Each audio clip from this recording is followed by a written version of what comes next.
Kahapon ay nagtrending yung MRT na iniipis na. At ngayon naman makikita natin na inaaksyonan na nila, nililinis nila, general cleaning at ini-sprayan pa ng Baygon. Mga kaibigan, mga kapatid, madalas ang tao pag nakikita na yung kamalian sa kanya ay tsaka palang umaaksyon, tsaka palang gagawan ng paraan kung kailan napupuna na. Pero nung hindi pa napupuna at alam naman niya sa sarili niya na mali ang mga bagay nito ay hindi niya rin ito pinapansin. Kaya madalas nasasabi ng tao na sa huli talaga ang pagsisisi at yung iba naman sinasabi natututo ang tao sa mga pagkakamali na nangyayari sa kanya. Sa buhay talaga natin dito sa mundo, nangyayari na nagkakamali ang tao. At madalas pag nagkakamali ay dyan lang natututo. Normal lang talaga na magkamali ang mga tao. Dahil nandito pa tayo sa mundong ito, nandito pa tayo sa ating laman. Ikaw man ay Kristiyano o hindi, mangyayari na magkakamali ka rin sa iyong buhay. At marirealize mo na lang na mali ka, minsan sa bandang dulo na. Meron naman din mga tao, alam nilang mali sila, sinasadya pa rin nila at tsaka pa lang nila aksyonan ito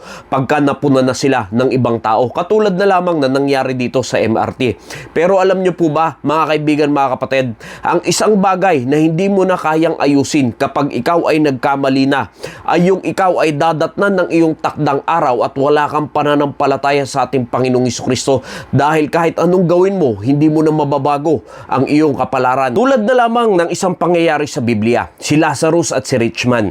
Si Lazarus ay mahirap, puro sugat, namumulot na lamang ng mga nauhulog na tira-tira na latak galing doon sa mayaman. At itong mayaman naman ay punong-puno at sagana sa pagkain, maganda ang pananamit, mayaman ang pamumuhay. Kaya sa bandang ito, marahil dito hindi siya nananampalataya sa ating Diyos dahil lahat na lang na material things ay meron siya. Samantalang yung mahirap ay punong-puno ng pananampalataya dahil sa kanyang kalalagayan. At anong nangyari? Pagkatapos niya nang sila ay parehong dinatnan ng kanilang takdang araw, ay yung mahirap ay pumunta sa paraiso kasama si Abraham. At doon naman sa kabilang banda, nung namatay din naman, itong mayaman ay siya, pagkamulat ng kanyang mata, ay nandoon na siya sa impyerno. At alam niyo po ba, nasa huli na yung kanyang pagsisisi pero hindi niya na kayang baliktarin ang pangyayari sa kanya.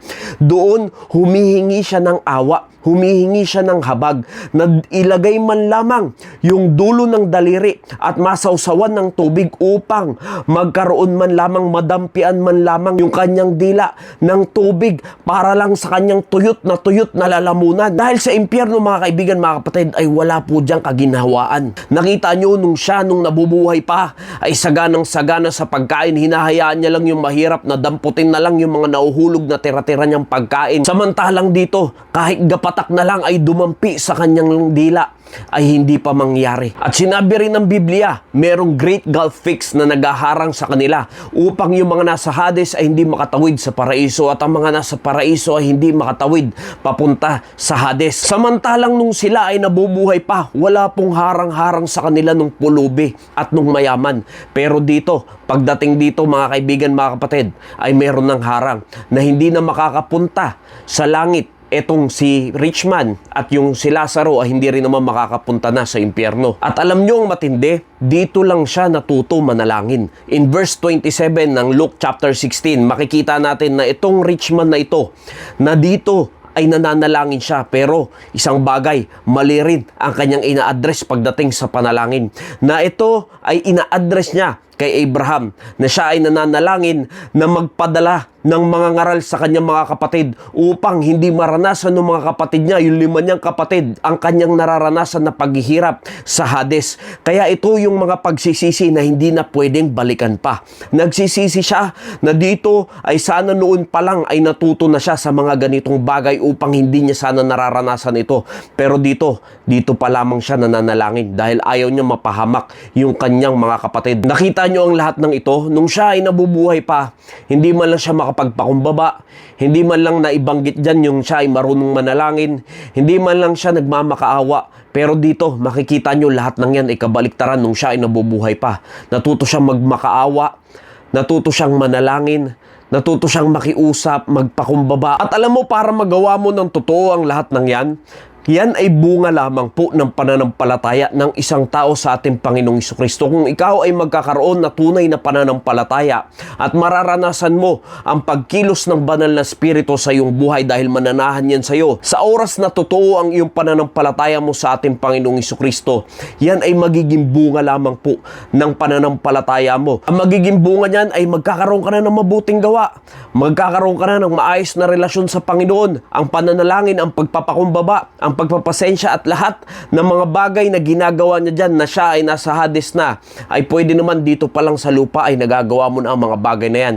Kung ikaw lamang ay magkakaroon ng tunay na pananampalataya sa ating Panginoong Jesucristo upang hindi mo rin maranasan ang pagpunta sa Hades. Kung paano nangyari kay Richman ang bagay na yan na siya ay nasa impyerno na. Kaya alam mo sa buhay, ito yung pinakamatinding pagkakamali na hindi mo na pwedeng ituwid.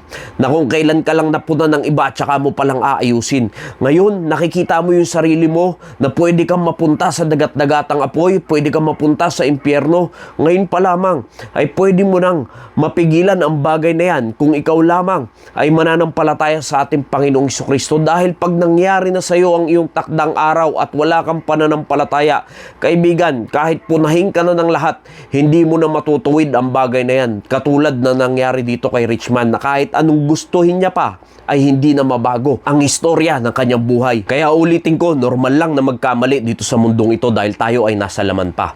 Pero wag mo nawang piliin yung pagkakamali na hindi ka manampalataya sa ating Panginoong Jesucristo. Magkamali ka na sa ibang bagay, pero wag lang magkakamali ka na malilipas na lang ang iyong buhay na wala kang pananampalataya sa ating Panginoong Jesucristo. Dahil yan lang ang tanging daan upang ang tao ay makarating sa kaharian ng Diyos. Nawa naging pagpapala po ang mensaheng ito.